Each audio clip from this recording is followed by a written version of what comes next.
Hello, all, and welcome to the stream. Yes, indeed, I gotta look at the camera. There's the camera. Oh, I love looking at my lovely face, but I shouldn't do that. So I'm going to minimize my audio stuff. And so today, I decided that I wanted to hook up all my microphones because I happen to have a free stand. One that's been laying around for a while in my closet. Sorry for not talking on the mic. In fact, well, I can't fix that because it's on the same USB thing. But anyway, sorry that I haven't been giving you live sound, specifically through microphones in the past. There might have been a DI at some points, but now I want to give you guys, gotta look at the camera, a video dedicated just to playing the bass through my new rig that I set up. I got a 4x10 and a 1x15, and that 1x15 has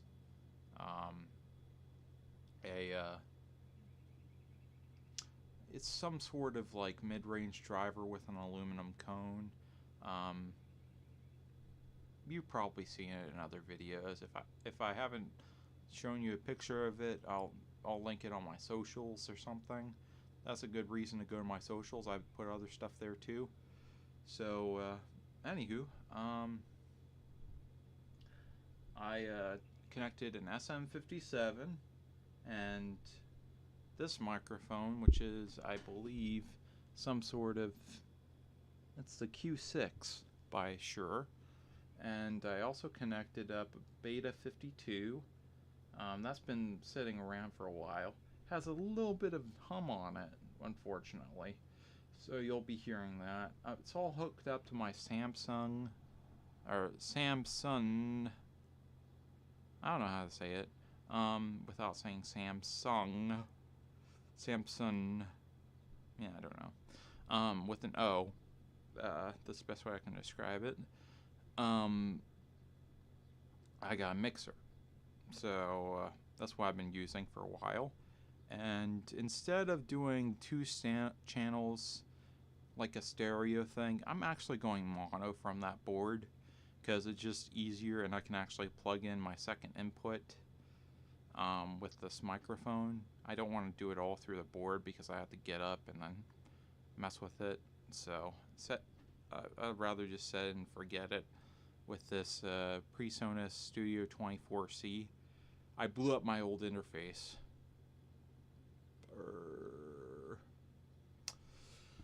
Sad days for sad Andrew. Okay. Anywho, so I'm going to turn that mic off here in a second, and you're going to hear, hopefully hear, this wonderful Squier P bass. It's actually a Sonic series with a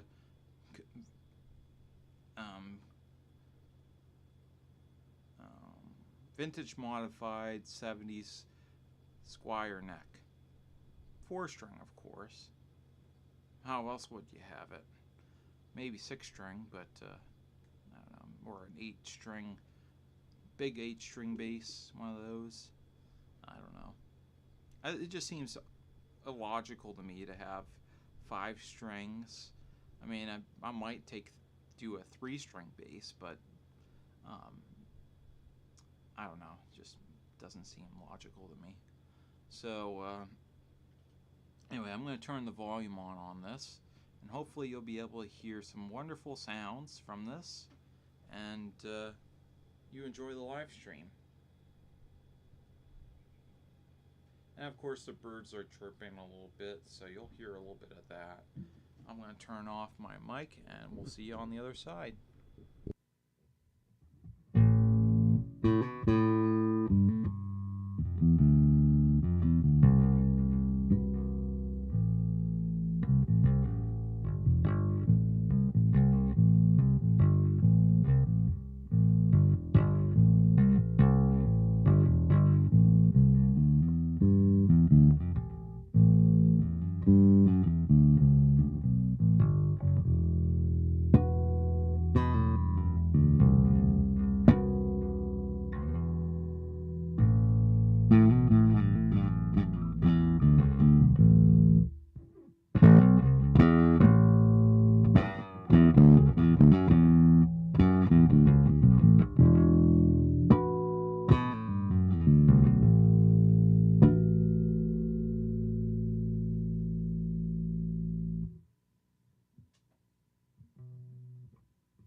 I figure I keep my improvisation short, so I have to look at the actively try and look at the camera here because that's what's important.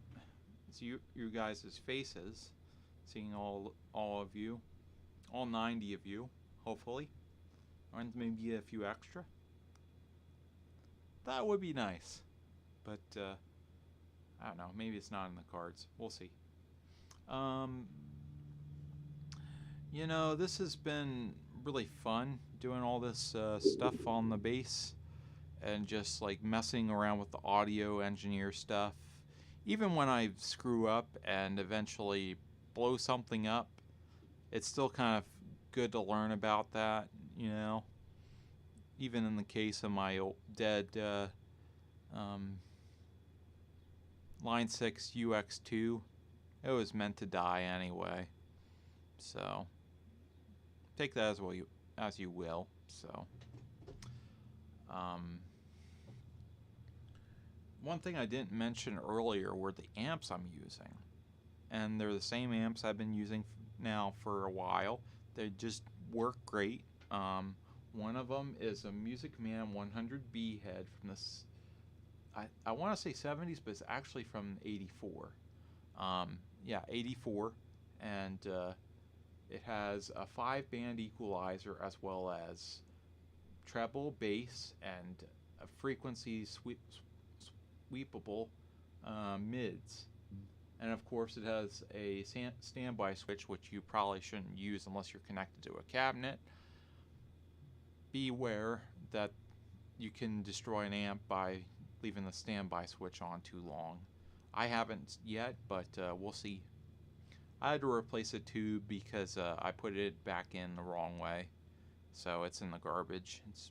It's probably going to get taken out Wednesday. So anyway, um,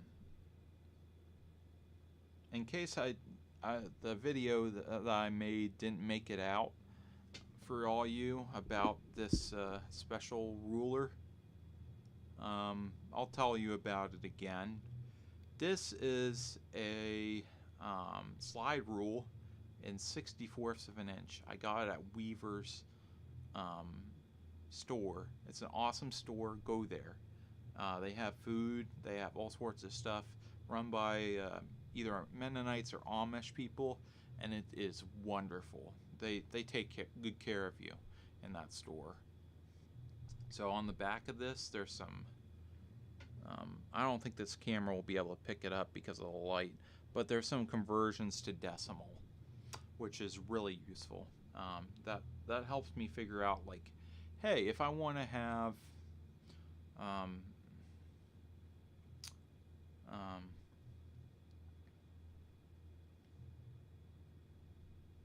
I don't know, if I just want to use a 1/16 of an inch, how much is that in decimal? And that is actually 0.062 inches. So around the thickness of an A string. Yeah, so that's cool. You know, I figure that some of these measurements are useful.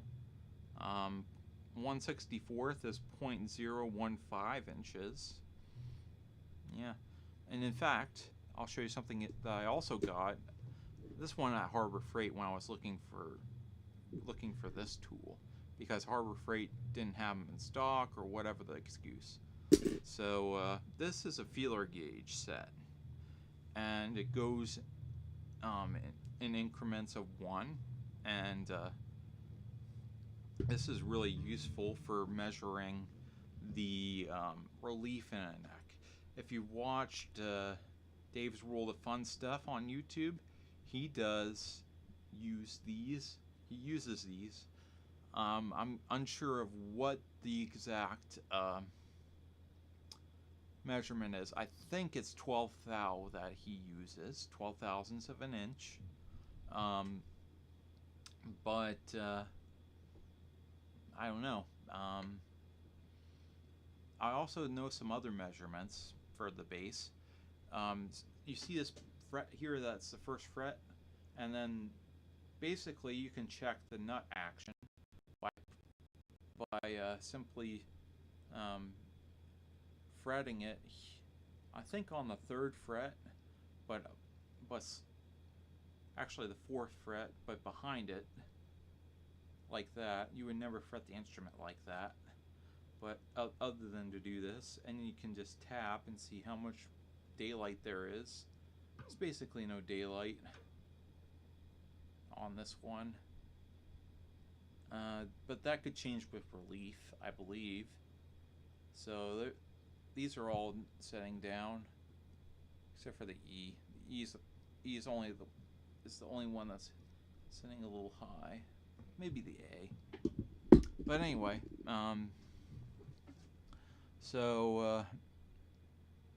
yeah, the other amp, in case I forgot, was a Hartke HA2500, which has a graphic equalizer, a 1-knob compressor, a tube section, and a MOSFET section, I believe. I don't know what exactly it is, but it's solid state.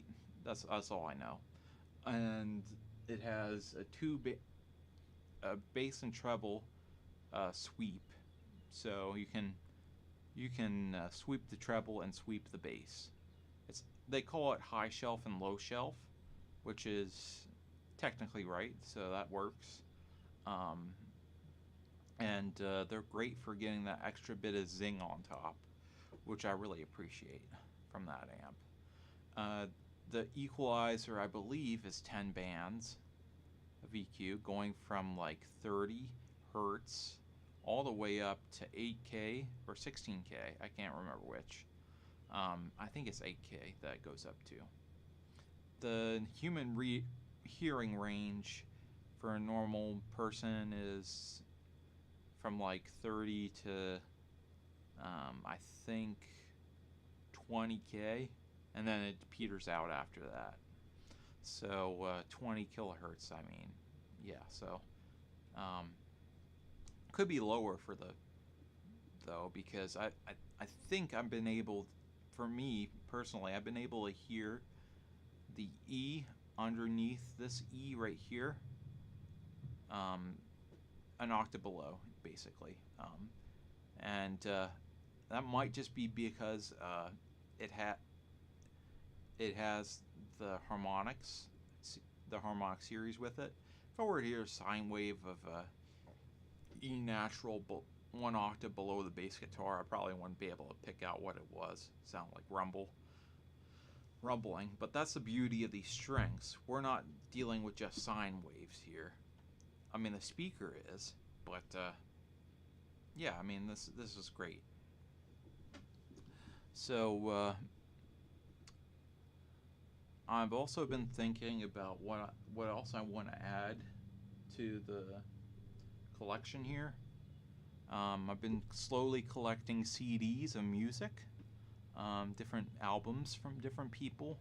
I'll show you one. Just I haven't listened to this much, but this is Judd Conway. He's a friend of mine, or his father is a friend of mine.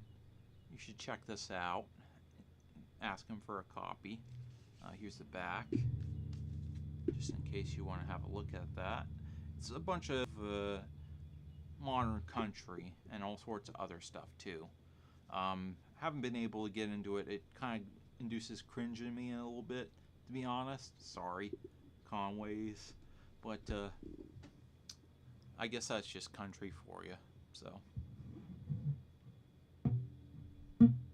I guess I can turn the bass volume off.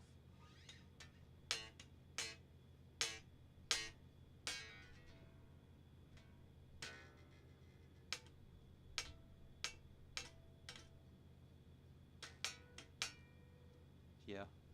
So, what was I talking about before? I think it was something to do with bass setup. 12,000's a relief. Where at?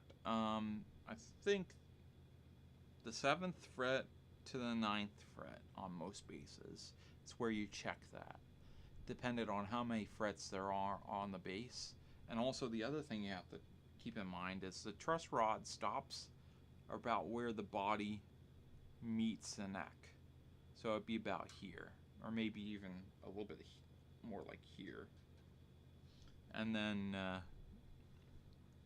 it stops having effect, basically. It might still be in there, but it's not doing anything for those lower frets, higher frets, whatever. So the bass can sit pretty low with the action as long as a few things are in order. First, the nut action. That's important. Everybody overlooks that, but this needs to be right. Even I get it wrong. So you can get special nut files, or better option is to take these feeler gauges and put notches in them, and then use those in order to saw away at the nut. The other thing you can do after that is, if that works, but you still have a little bit of trouble with dead notes, you might want to just do a fret job, a basic fret job, depending on how twisted the neck is. So I would check and make sure that the neck is not twisted. You can look down at both ways. This neck probably is, but we'll give you a look down there. I'll give you a look, and then I can turn it around for you. In fact, I'm gonna unplug this and turn that off, because I don't think I'm gonna play anymore for today. So you keep an eye on the neck. Yeah, it looks kind of twisted. So there's that. you check it and you say, okay, it's leaning to one side, so what do? Not much can be done. You might put on strings that better match the pull of the neck. Oh, and one other thing to mention that I just realized is that if you're going to do change the relief on the neck, you should probably check both sides because the neck could be twisted. So you would check not only this part of the neck on the E string side, but you also check your highest string, so the G string side, at the same spot that you would check. It's just on the other side of the neck. And just see how much daylight there is. Usually I'd go by feel. So what I do is I take my arm, I put it right at the heel, at this end of the fingerboard is where I put it. Then I fret the first fret, and then I like to check at the ninth fret. Currently this is set pretty low. It's making a noise when I tap it, but there's not much relief there. So you might want to adjust it. I might want to adjust it for my own purposes because this could be a little bit too straight for a neck. Then I can check the G string side, make sure everything's pressed down and not too hard, because if you press it too hard, it's gonna not give you an accurate readout. So I'm going to check that, and that is laying right on the fingerboard. So that means every time on this particular neck, if I play a C sharp here or a D, I get a lot of buzz. So I'll show you. See, that's no good. So what you want to do is I bought a set of Allen wrenches and other truss rod tools. They didn't come with all of them, all the ones I needed, because I tried buying them for my PVT 40 that I had about a year or two ago, but didn't have the right tools for that. So what we do with this wrench, we want to check and see how loose it is. It's kind of loose, but I don't think that there are any sizes bigger that will fit in here. So I'm going to just loosen it by 1/8 of a turn, maybe a quarter turn. I don't know. Usually quarter turns or 1/8 of a turn will do the job. So I would say go with 1/8 at first. You're going to have to check more frequently. The other thing you can do, if it's your own instrument that you're working on and not a customer's, is you can take the heel and then hold the body against your body, and then give the neck a little bit of a push in the direction that you need to go. So just a little bit, not too much, because you can crack, and it's already happened on this bass. So you see this part right here. It's not visible on the camera, but I did end up cracking it. A little finished crack. It's not going to hurt anything. And also, this neck isn't meant for this bass, because you can see a little bit of a gap here. If you look closely at it, there's a little gap. I can fill it with the shim, but I'm too lazy. That means that if it's big enough, you can swing it. You can get the neck caught in the pocket. And Billy Sheehan had that problem because he was bending his neck like crazy, and he had to give it a chiropractic move in order to make it play right again. So anyway, we're going to continue this setup, because why not? First thing that you always do in a setup is check the relief. And the other thing that you do is you check the nut action. So we check that first, but now that we've done the relief, I can check it again, and it's looking much better. It's actually space there. So another way to check it is to put the thinnest feeler gauge in there That's usually in the middle, I believe. So the point, that's towards this side.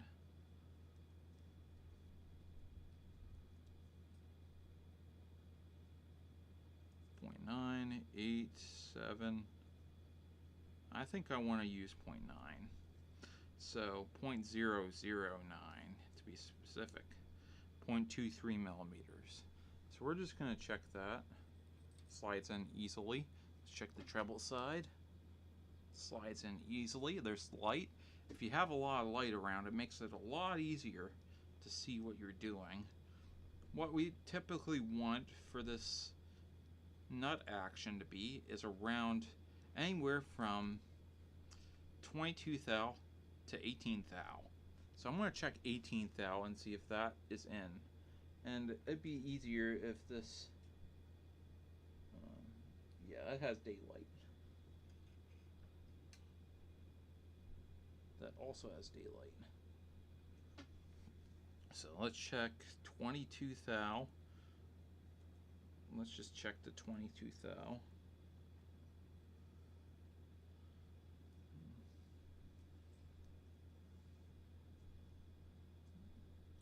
Because that's where we want to be sitting. And there are many ways to skin a cat, of course, but I think that's our winner. That's a winner. Yeah, that's a winner. Basically. So that's really good action for a nut, is 22 thou, and then going as low as 18. I'd say on the high end of that though, because if you get buzz, then as long as you're at 22 or a little bit above that, then the nut action should be fine for all the strings. The other thing to keep in mind is the neck relief. So actually, I'm going to check the neck relief. I shouldn't have put that away just yet. So we're going to try 18 thou.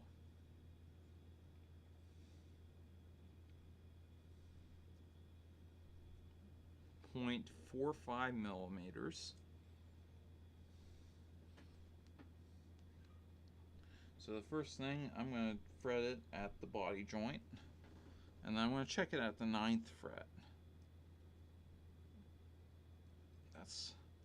Let's check it at, this is going to skew the measurement, but I'm going to check it at the 7th fret. And we're not getting that much daylight there, any daylight there. So let's move on to 12. 12 thou. That's a huge jump. Oh wait, I realized something. I didn't fret down, so we gotta redo this. And a capo is useful for this. Well, let's get our capo.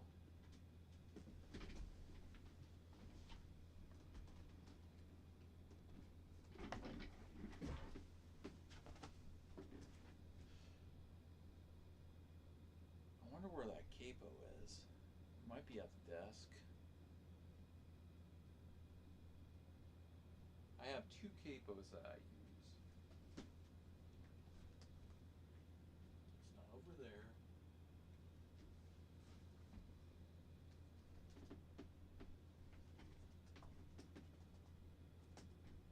I'm going to check the desk. No. I could be looking right at it. That's the mountain thing, you know. We can't find anything on our own. We can't find nothing on our own, us men. So where is that? Where is the capo? Lord help me find this capo.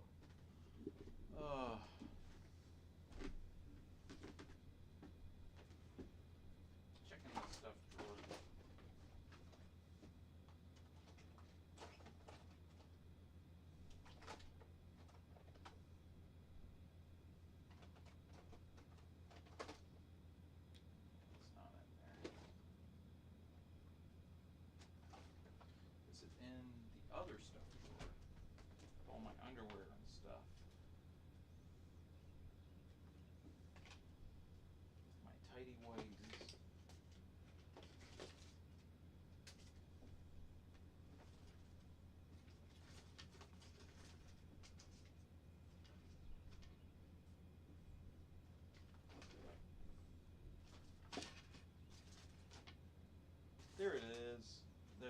problem. It's not the one I was looking for, but it'll do just as well.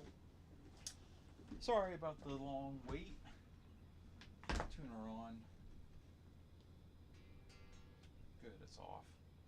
Alright, so we're gonna fret it. We're gonna put the capo on the first fret, and then we're gonna check. I'm imagining that this isn't even gonna go through. So, 18th thou. Let's just check it there. There's a little bit of daylight there. I'd like to decrease the daylight in the neck. Actually, let's check something real quick. I gotta follow my own advice.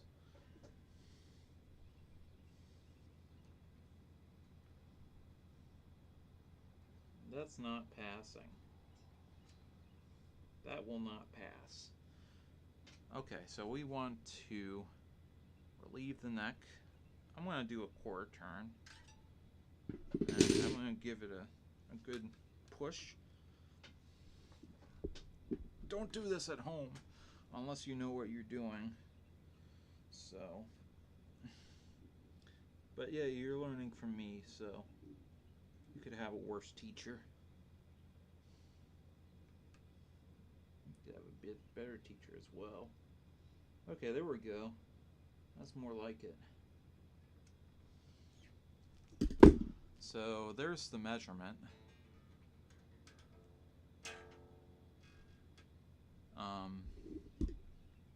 Let's check 12. I want to see how well this plays. If it plays like ass, I'm going to set it back to 12. So let's see.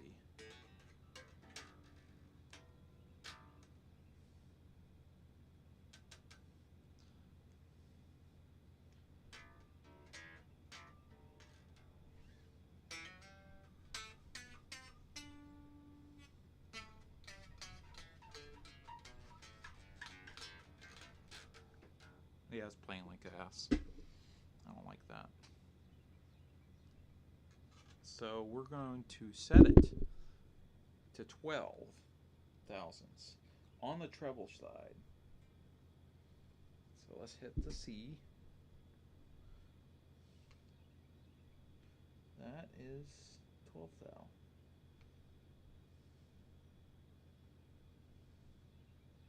Got a lot of daylight there. Okay, there it is.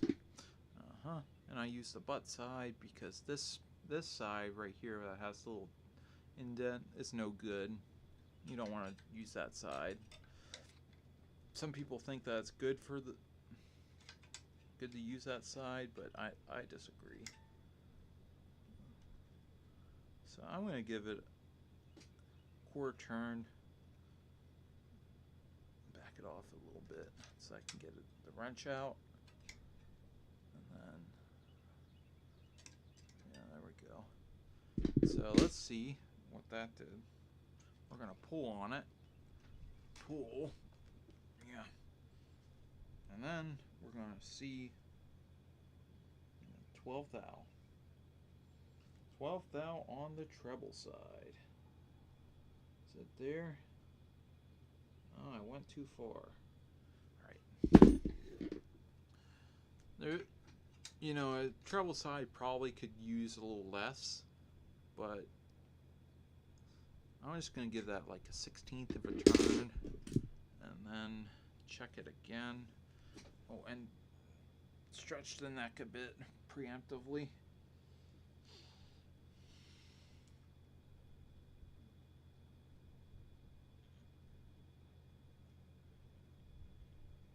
No. See, this is a process of trial and error. So let's give it a quarter turn. Or eighth of a turn, I mean.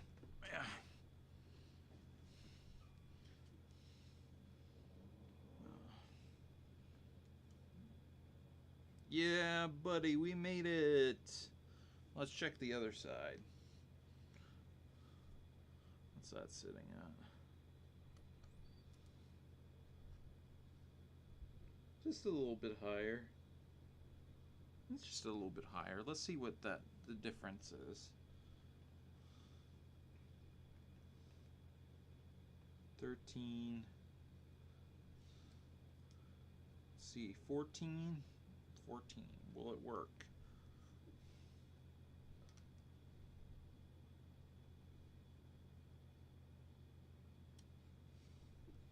No.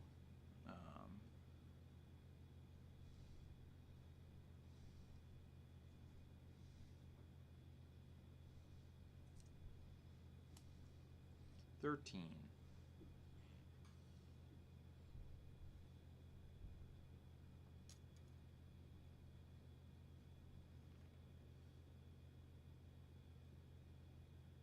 That's almost perfect. So it's 13 on the bass side, 13 thousandths on the bass side, and 12 thousandths on the treble side. So let's see how that plays. I'm going to take off the capo because that's important.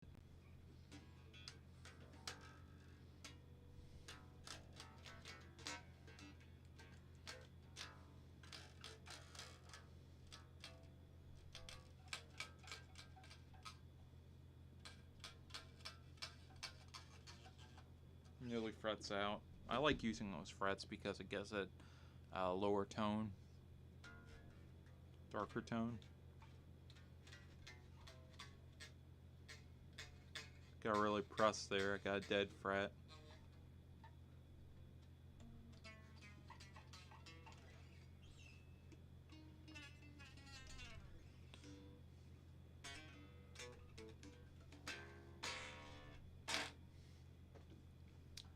So what did we learn today? Well, what I learned today was that I need to start measuring at the 7th fret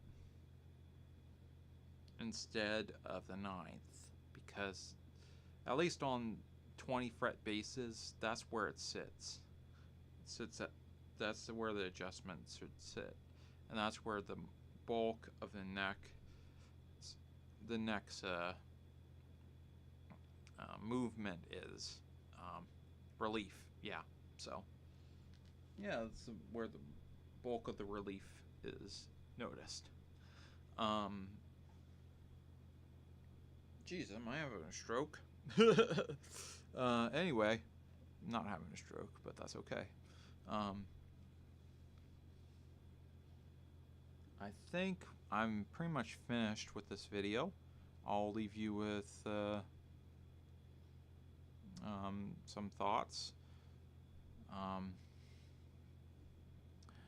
I think that stuff in this world is not what matters. People are. I like stuff a lot, but people are more important, and so is what you believe. I believe in Christ, so that's important to me, and that's where I get my inspiration from and my energy, and he helps me through this. So I'll make an updated video with maybe a testimony of some sort coming up soon. Might do it at church. We'll see. Keep an eye out for that.